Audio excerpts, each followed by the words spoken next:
Hey guys, welcome back. So today I want to have a short but frank conversation about the use of arm-braced pistols.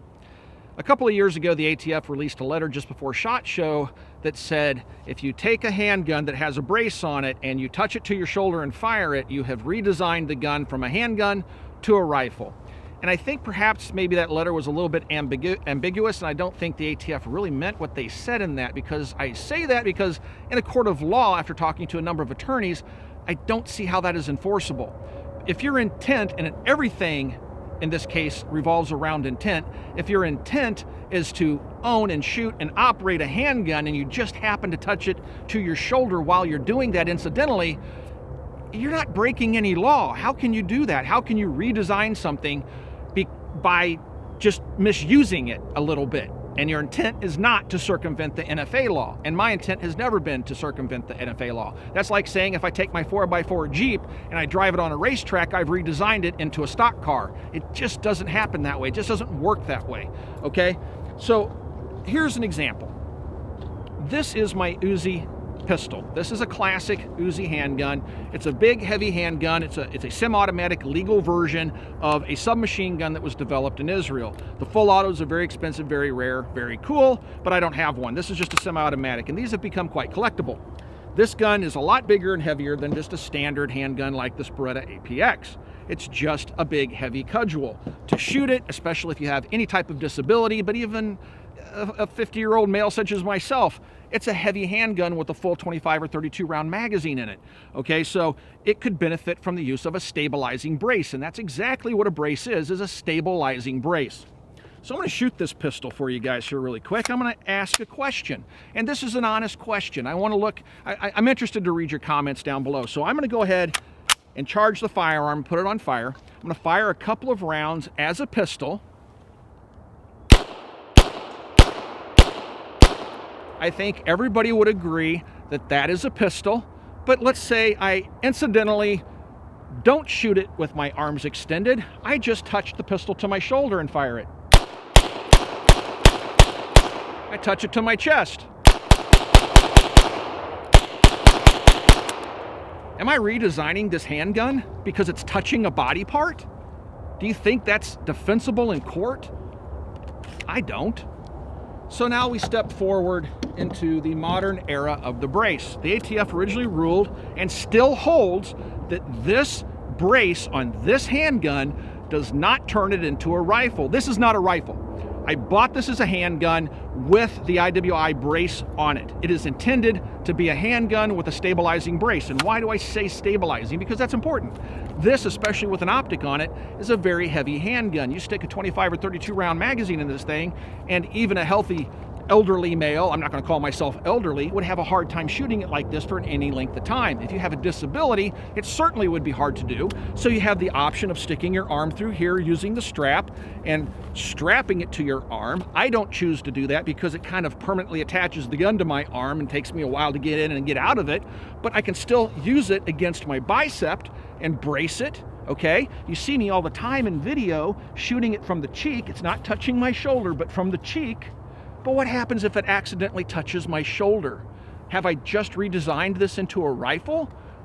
I don't think any judge or jury could say that that would be true. That would be just a gross misinterpretation of the law. You can't redesign an item simply by accidentally misusing it. I bring this up, guys, because I did a video a little while ago, a range day video, and one of the guys that works for us at Copper Custom was shooting his Scorpion Evo, which is a pistol with a brace on it. He was trying to fire it from the cheek, but it accidentally slid back and hit his shoulder, and he fired a few rounds. And a few of you guys commented, "Oh, how irresponsible of you, Mac. You've just broken a law. You can't do that. You're going to go to jail." Guys, I don't believe the ATF is out to get us. I don't think that they're just lurking behind every tree, waiting to see if somebody accidentally touches a handgun brace to their shoulder. Okay, and the reason I'm bringing this up is because of that video, and I get a lot of folks in the store that say the same thing. Oh my gosh, you can never touch that to any part of your body. I don't want one of those because that's just a one-way ticket to a federal penitentiary. And I don't believe that's true. Now I want to warn you guys, I am not giving you legal advice, and I'm not telling you to do what I'm about to do, okay? I'm doing this on my own. Please don't follow anything I say or do in a video. I am not a lawyer, and I'm not giving you legal advice. All right, so I'm gonna go ahead and charge this pistol.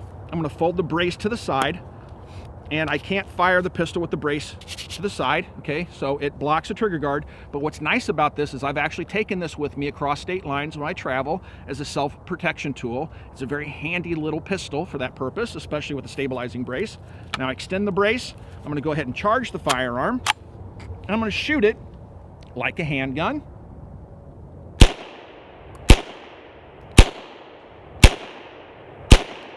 But just like the other pistol. Well, first, you see me shoot it like, you know, braced pistols like this all the time in video. From the cheek, right? It's staying away from my shoulder.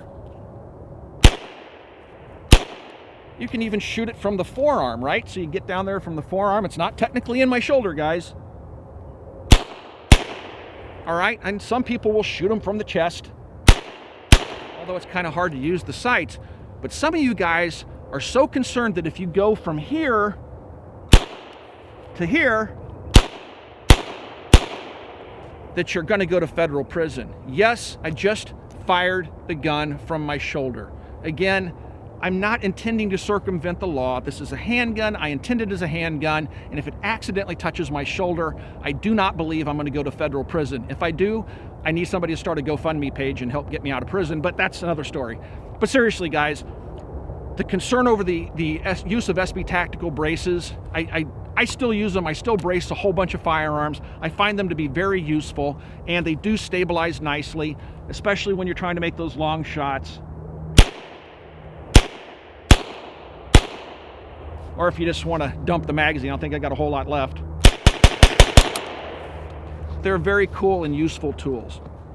So that was the point of this video, guys, was just to kind of clarify where I think the ATF stands and where I personally stand on the use of braces and why you see them so often used here on the Military Arms channel. I brace pistols all the time. I love the concept. I think it's neat. I know Alex Bosco, the designer of the brace, and I support his efforts because initially this thing was designed for a wounded warrior who could not shoot his AR-15 pistol without the assistance of a brace, and that's how this wound up being on the market, and he's done great things for the firearms community. Guys, if you have any questions about anything you've seen in this video, you can ask those questions down below. I do try to stick around for the first couple of days after a video goes live to answer the questions you guys may have. Also, if you would like to support us here at the Military Arms channel, please swing by and check out Copper Custom. It's the best way to support us. And if you haven't already, please check out full30.com. That's full30.com. We've taken all the web's best firearms content creators, brought them under one roof, and that is full30.com. And again, one last warning, guys, I am not a lawyer, and I'm not giving legal advice. Thanks for all those years of support, and I'll talk to you guys soon.